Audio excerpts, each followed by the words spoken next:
Bonjour à tous, j'espère que vous allez excellemment bien. Aujourd'hui, on se retrouve pour parler de la route du Rhum. On va débriefer un petit peu la dernière journée de cette route du Rhum, donc la journée numéro 13 pour moi. 13e vidéo sur cette route du Rhum 2022. N'hésitez pas à vous abonner à la chaîne, à rager dans les commentaires, à mettre un pouce bleu, à partager la vidéo sur les réseaux sociaux, notamment auprès de vos proches. Vous voyez, j'ai les cheveux mouillés, c'est parce que je viens de me laver. Normalement, je me lave le soir, mais pour cause de Coupe du Monde, is not possible. Donc je suis obligé de faire cette vidéo avec les cheveux complètement trempés, ce qui est fort sympathique. Surtout que je me suis pas réveillé très tôt, sinon je me serais réveillé un peu plus tôt. On commence tout de suite avec du côté des ultimes, pas de changement, pas d'arrivée supplémentaire. Vous avez toujours Romain Pillard qui est à moins de 1000 nautiques désormais de l'arrivée. Donc c'est-à-dire qu'il est à peu près au même niveau que les Rhum Multi, pour vous faire un petit peu une description du côté de Romain Pillard.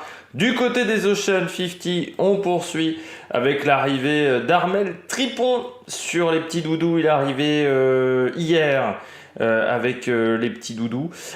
Il était en approche quand on était en train d'enregistrer la vidéo. Pour Armel Tripon, qui était très satisfait de cette arrivée, il l'a dit sur le ponton, parce qu'en avril, ils ont chaviré. Donc c'est-à-dire ils ont eu très peu de temps pour refaire le bateau, pour améliorer le bateau. Je rappelle, ces Ocean 50 sont des bateaux assez casse-gueule. Enfin, ils ont cette réputation-là, on va dire. Et ce qui fait que du côté d'Armel Tripon, il a fallu remettre le bateau en état. Donc ça prend 1 mois, 2 mois. Puis ensuite repartir sur l'eau. Donc la phase d'entraînement a été assez courte pour Armel Tripon, qui de toute manière n'avait pas le bateau le plus récent de la flotte non plus. On s'aperçoit que ce sont les deux plus récents, Arkema et Coesio, qui sont devant. Lui, il avait un bateau un peu plus âgé. Pour le moment, Gilles Lamiret, comme vous le voyez sur l'écran, est à 160 000 nautiques de l'arrivée. Donc, oui, demain, normalement, quand on fera la vidéo, il sera arrivé. On pourra en parler. On continue avec les IMOCA. C'est du côté des IMOCA. Alors, hier, on avait les premiers à l'arrivée. Puis là, ça a continué. On a la suite du classement. Déjà, Kevin Escoffier est 4e. Donc, belle perf de la part de Kevin Escoffier avec un nouveau bateau. Là aussi, il était plutôt très satisfait. Je rappelle que son ancien bateau s'était cassé en deux. Donc, c'est sûr qu'en termes de confiance, pour aller dans les fronts, ça a été peut-être plus difficile pour lui, mentalement. C'était pas aussi évident que pour d'autres concurrents. Et puis surtout, du côté de Kevin Escoffier, eh bien, c'est un tout nouveau bateau qui est très récent. Et donc, ça donne beaucoup de confiance parce qu'au niveau des nouveaux bateaux, il finit que 2e. Derrière notre ami Jérémy Bayou et à 2h30 d'écart avec Jérémy Bayou. Donc on voit que c'est un bateau qui est performant, qui est rapide. Sur les nouveaux bateaux de la classe, il s'en sort très très bien. Kevin Escoffier, donc c'est une belle performance de la part du skipper français devant Maxime Sorel 5e sur VNB Montbana Mayenne. Là aussi, très belle satisfaction de la part de Maxime Sorel, qui avait fait un bon Vendée Globe il y a 2 ans et qui là lancé également un nouveau bateau avec un projet qui s'est étoffé. Au départ, c'était que la région Mayenne et VNB et maintenant vous avez Montbana. Donc Montbana, c'est une marque qui fait du chocolat. Si vous voulez, très bon chocolat en poudre si vous voulez goûter. C'est un peu plus onéreux que du Banania, on va pas se mentir, ou que du je sais pas quoi. Il y a quoi comme marque de chocolat?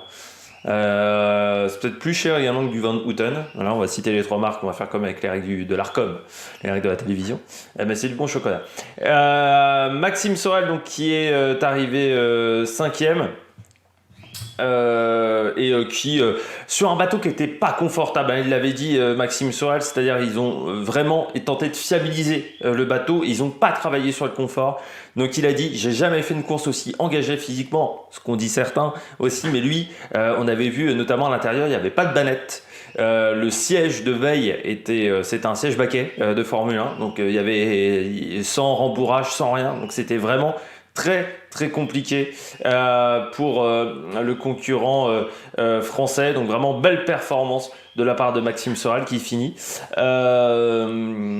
fini pendant la nuit, 23h14. Il y avait encore du monde sur les pontons lors de la nuit hors du continent, en fin de journée, heure de Guadeloupe, mais il est arrivé sous la pluie, il y avait encore beaucoup de monde.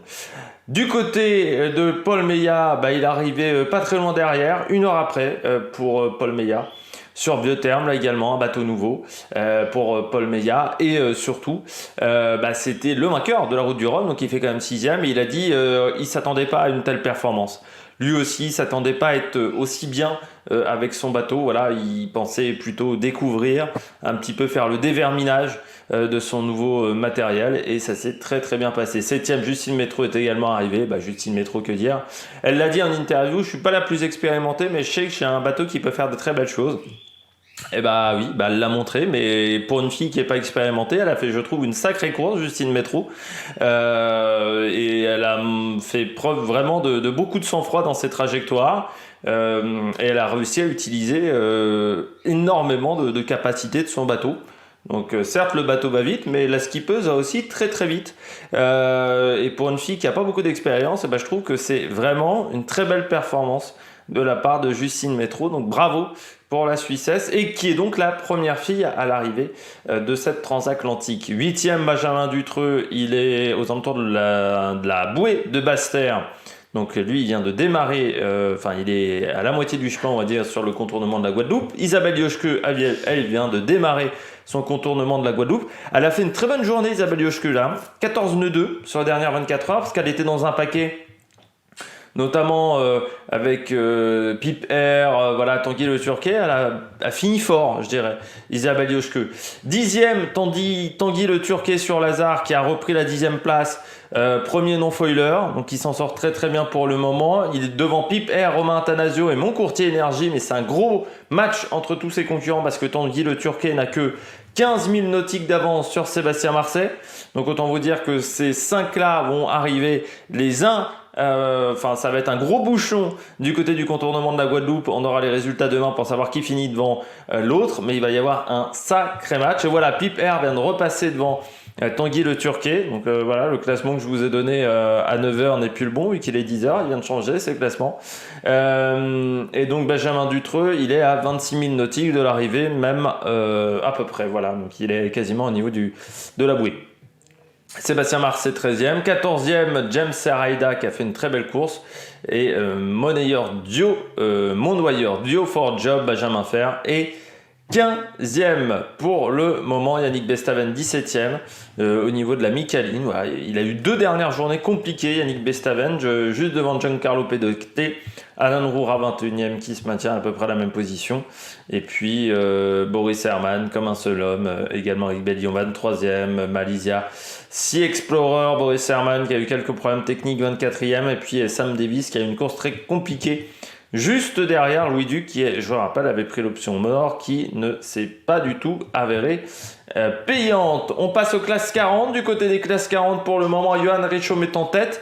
Vous voyez qu'il a quand même perdu pas mal d'avance, quasiment plus de 20 000 nautiques en moins de 24 heures par rapport aux duettistes qui sont derrière. Corotin Douguet qui est repassé 2e juste devant Ambrogio Beccaria.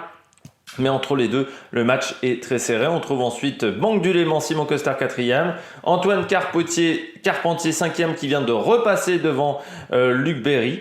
Mais entre les deux, c'est extrêmement proche. Ça s'est fait là également sur le point de 10 heures. Xavier Macaire est 7e, mais il est également en paquet avec ses concurrents-là. Il y a 10 000 nautiques d'écart entre Antoine Carpentier et Alberto Bonnard, qui est 8e.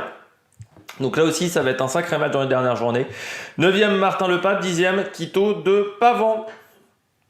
Dans cette course, donc voilà, Johan Richomme, il lui reste encore 24 heures s'il veut valider sa victoire du côté de cette route du Rhum, du côté des Rhum Multi. On est à 660 000 de l'arrivée, donc plutôt un jour et demi, 2 jours. Gilles Buquenaout en tête, et derrière, gros match également. On en avait parlé hier, qu'on voyait que ça se resserré entre Loïc Escoffier et Roland Jourdain. Et confirmation, à 9h, Loïc Escoffier était 2e devant Roland Jourdain. À 10h, les 6 positions se sont inversées, mais moins d'1 000 nautiques d'écart entre les deux concurrents.